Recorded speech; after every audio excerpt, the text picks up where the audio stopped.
Yo, what's going on there, fellow YouTubers, gamers and hobbyists? Welcome to this week's episode of P&Q, the question and answer series, where you get to ask me questions or put comments to me and I respond the following week. You can do this one of three ways. One, pop your comments or questions down below in the comments section. Preferably of this video, or these videos, because these are the first ones I come to search for questions. Just makes it easier for me to find them, that's all. Or you can email me for an anonymous, I can never say that right, an anonymous response at miniwarzone@gmail.com. I'll leave a link in the video description below as well. And the other way is to make a video of your own, which a lot of you do obviously, and ask me a question on there, or a general question on there, which I have one this week. Two actually, I think. Yes, well, it's kind of 2 in 1. So yeah, so I've got one of those. No emails this week, but I've got one of those. So without further ado, let's crack on with it. Have the questions here. Kind of chilly today. Now, important information. I'm recording this episode on the Thursday of your previous week. I normally record them on Fridays. I'm doing it on Thursday this week because I'm gearing up to go away and I've got loads of stuff that just needs to be doing and I need to get it done. I just need it done. Next week, which is the week before I go away, I will be recording this on the Thursday again, ready to go up on the Monday. So you'll have that for Monday. Now, I don't know what the internet situation is going to be like whilst I'm away. It may be okay, it may not. So there may be a possibility that whilst I'm away I won't be able to get a P&Q done for that time. I've got content that's been pre-uploaded, scheduled to go up anyway, so you'll have content. There'll be no stopping of that. But just a warning that just in case there may be a week off of P&Q, sort of, although I'll still hopefully be able to get it done, but if I can't, I'll do it when I come back, and that's a promise. Then it will happen every week without fail, as it's happened every week without fail for the past 100 and whatever it is episodes. That's pretty impressive, I think. I'm quite impressed with that. Anyway, let's crack on with these questions, shall we? Starting with Super Wargamer. And I got this question put on one of my other videos, so I was lucky I found it, which is good. I'd like to get I don't think I might have missed 1 or 2 questions in the past, various things, but you know, I always do my best to find them.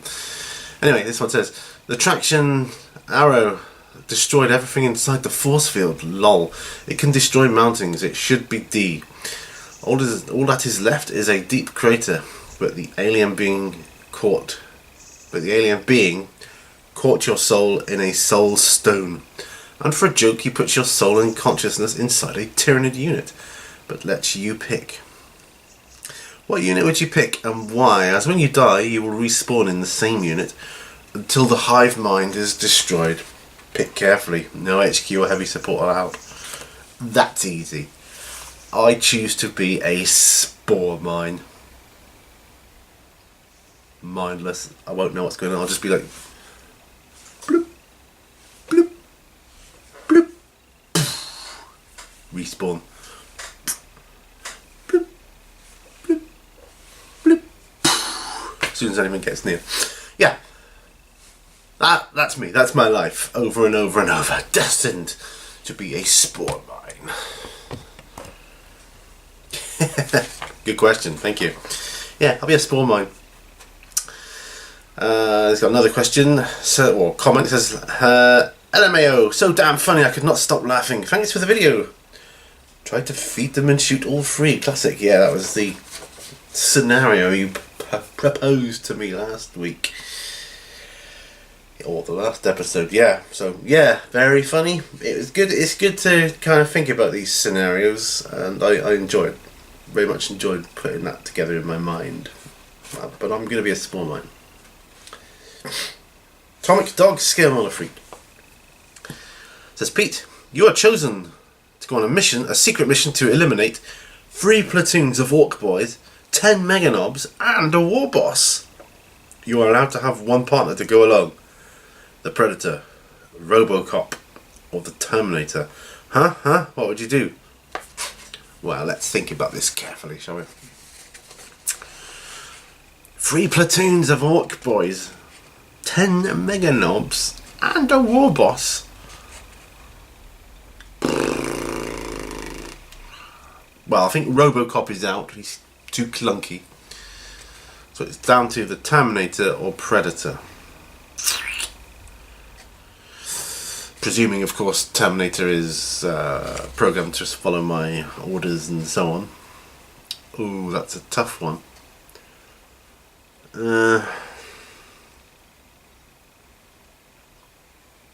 That's tough, you know, because the Predator, he's got all the hunting skills, abilities, and all those really super cool, awesome weapons. And he likes hunting aliens as well anyway. But then you got the Terminator, who's kind of, you know, you can rip him in half and he's still trying to come after you. I'm going to go with Predator, because he's also got that stealth thing where he makes himself invisible. He does that. He changes. He can bend light. I think that would be important in trying to get through. I think stealth would have to be the key when you're outnumbered like that. It's a close call though, man. Close call. But I'm going for Predator on that one. Jam Jar 34 says, great video and answers, Sir Pete. Your choice. Who or what would you be in the 40k universe, but from only the armies you have? E.g. Marine, Gene Stealer, Tank, Plane, named character or officer. Explain why. Wow. That's tough. That's like huge. What I have. Dude. Oh.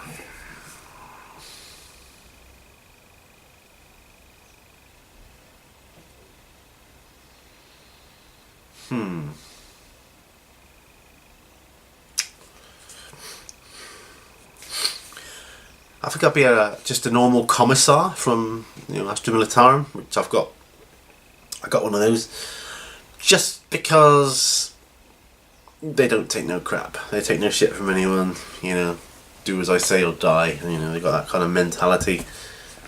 I wouldn't want to be like a space marine. I mean, it'd kind of be cool to be kind of immune to disease and super strong and all the rest of it, but you'd be like huge. You'd be like a freak of nature. And I wouldn't want to be an inanimate object either, like a tank or anything. So I'm going to go with a commissar. Normal Commodore Garden commissar. Yes. Because I like the way they think. And we're on to Idic Beer next. It says, great answers, Pete. Oh yeah, Monkey, I loved that show growing up. Watched it with my dad along with Kung Fu. Good to see Trek in there too. No worries. Any more thoughts on going to Salute next year? I know you said you wouldn't, but I was wondering if that is still the case. At this present moment in time, that's still the way I'm thinking. That it's just, at the moment, I'm thinking it's just too far to go in case something goes wrong along the way. And so at the moment, my mindset is, instead I'll go to maybe a couple of smaller ones next year, like Colours. I'm thinking of going and trying that, because if it's smaller, I got the whole day. I'll get to see everything that way. And yeah, that's what I'm thinking. That's not set in stone, but at the moment, that's the way I'm thinking. Who knows? Maybe I could be persuaded. I don't know. It's a long day and a very early start for me, and it wipes me out for a couple of days after. I just felt this year the minuses outweighed the pluses, and I wasn't overly impressed. I think it might be good to have a year off of Salute and go to a different one, just to try it. Anyway. Because I'm all about trying new experiences and things, but we'll see. Okay, next up we have Frost and Fists. And in case you're wondering why there's an edit there, the post arrived, I had to nip out. So you see the door open behind me. Anyway, Frost and Fists says, fantastic episode, Pete. Thank you for sharing such cool stories from your time in the band. That's no problem at all. Pete the Bouncer. The more I learn about you, the cooler you get. Yeah. Like I said, like I was going to say, I'm 45 now, and I've got a lot of stories to tell. My question for next week: what lore versus tabletop regrets do you have?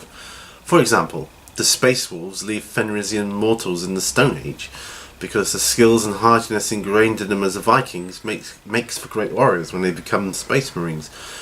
As mortal Vikings, spears are a huge part of their culture, and even their Primarch is known for his spear, the Spear of Russ. There is also a formation of Space Wolves in the newest codex called the Spear of Russ. You know what's lacking in the Space Wolf codex? Spears.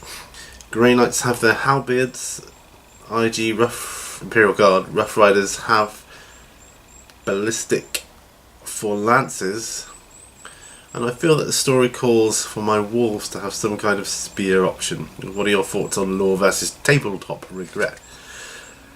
Thanks for your time, my friend. Much love and stay frosty. Well, they probably, I mean, you can give them spears or any other melee weapon like that. I suppose if it's just box standard spears, they would probably be, you know, strength user. But yeah, there's nothing stopping you do that. And I've seen some awesome things like that people have decided that they want their armies to have. Makes it unique for them. And dude, if you want to have spears, go out, get them, find them. It's you know, you could make them from something that isn't going to break or snap like you would get in a conventional plastic kit or metal kit. I mean, just off the top of my head, like a paper clip, you know, straighten that out, or the straight part of the paper clip could potentially make an awesome spear. But lore versus tabletop,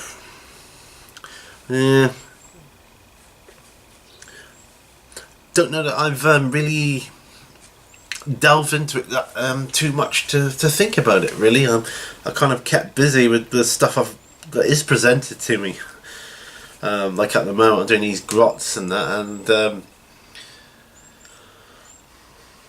you know, I'm just looking at what they have on them, and well, these are going to be for the Mad Dog anyway, so it doesn't really matter what they have or don't have for that, but I understand your viewpoint there on the spear, the whole spears thing.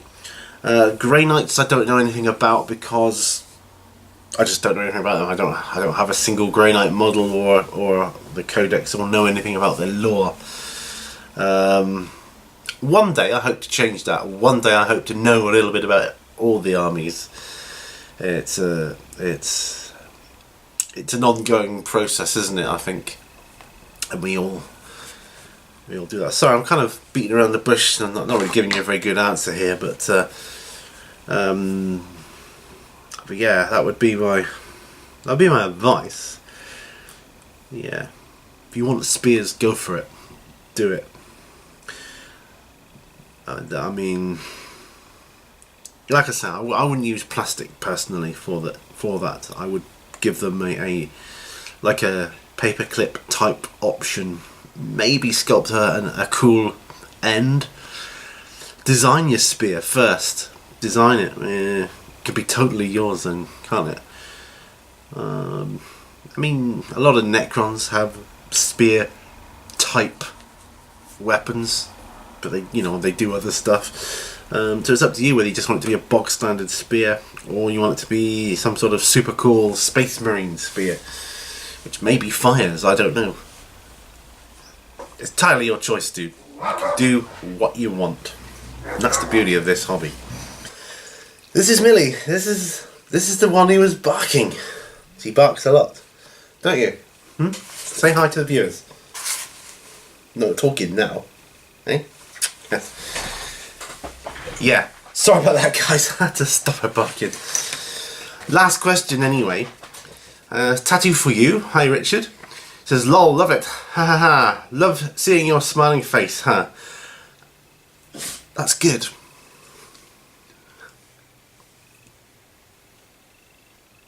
Yeah, I've given you a few more. I just feel a bit crazy right now. I always see the Emperor as a baddie, mainly because he thinks he's doing it for a good cause. I really need to read the Heresy series because I feel it was him that caused it all. I don't know. Haha. So who has the winning record in your house as far as games? So what army, if any, do you not want to start in 40k? Wow. Let's go to your comment on the Emperor being the baddie, because yeah, oh, and before I forget, last week I was trying to think of the Primarch of the Thousand Slaves. It's Magnus, wasn't it? Magnus the Red, the dude with one eye that became a demon prince. Well, I'm on book 13 in the Horus Heresy, which is Nemesis, I believe. I'm not counting the short story collection. Yeah, Nemesis, where they're kind of sending a load of assassins out to try and kill Horus. He is kind of a baddie, really, because he's kind of a bit of a dictator, isn't he? He's running a dictatorship, I think. And it's interesting because it opens up a whole world of viewpoints as far as what you think the ethos of the Imperium of Man is, and it's strange. You think it was him that caused it all?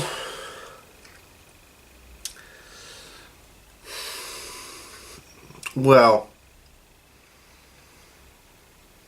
I don't know really, because I mean Horus, he was like the number one Primarch, really, wasn't he? The right hand man, you know.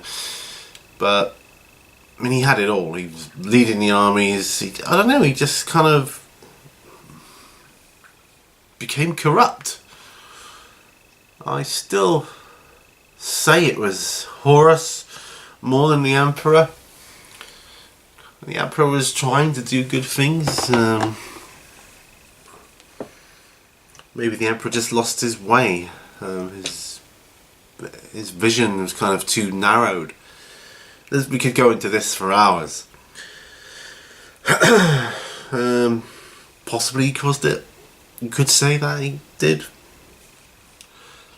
It's an interesting topic. One might delve into another point in time. I might delve into the Horus Heresy as a talking point. So who has the winning record in your house as far as games? What? General?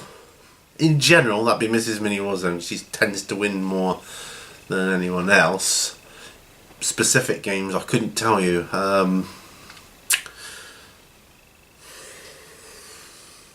Hard to say. Yeah. And plus we've got like the co-op games like Zombicide, where you know we all win or lose anyway. But I'd have to say in general, games period general, it'd be Mrs. Mini Warzone. Yeah. So that's the last question. But I've got to go back now to the question that was asked on Spider666 on his chat, Brewing a Big Black Dog episode.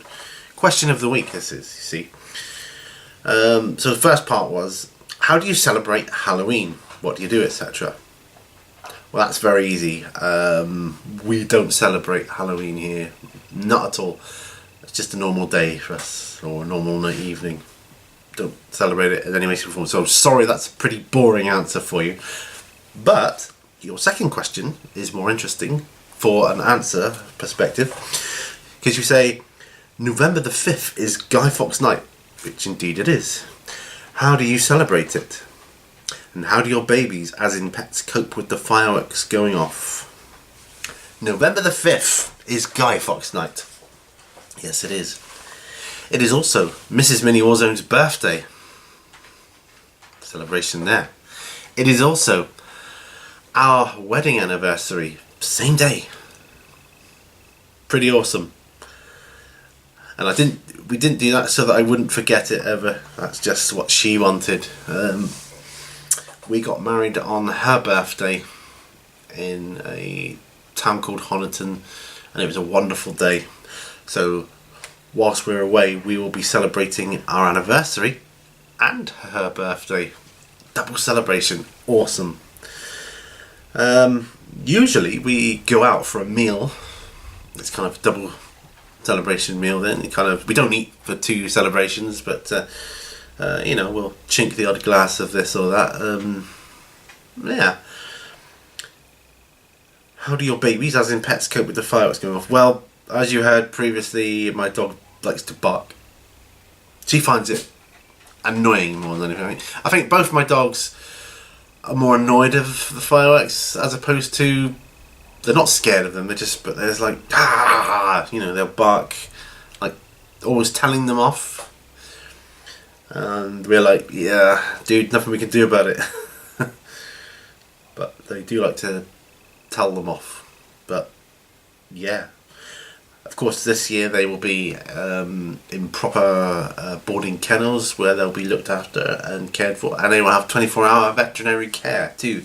So I'm not overly concerned about them this year. I think they will be fine.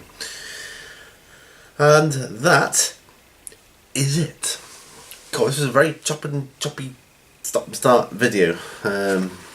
But post arrived and then Millie was barking at next door.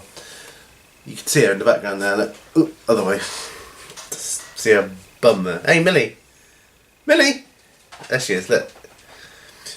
Yeah, she's looking at me wagging her tail. I'm going to have to go let her out now. Anyway, thanks for watching, guys. This is a very strange P&Q, but thank you.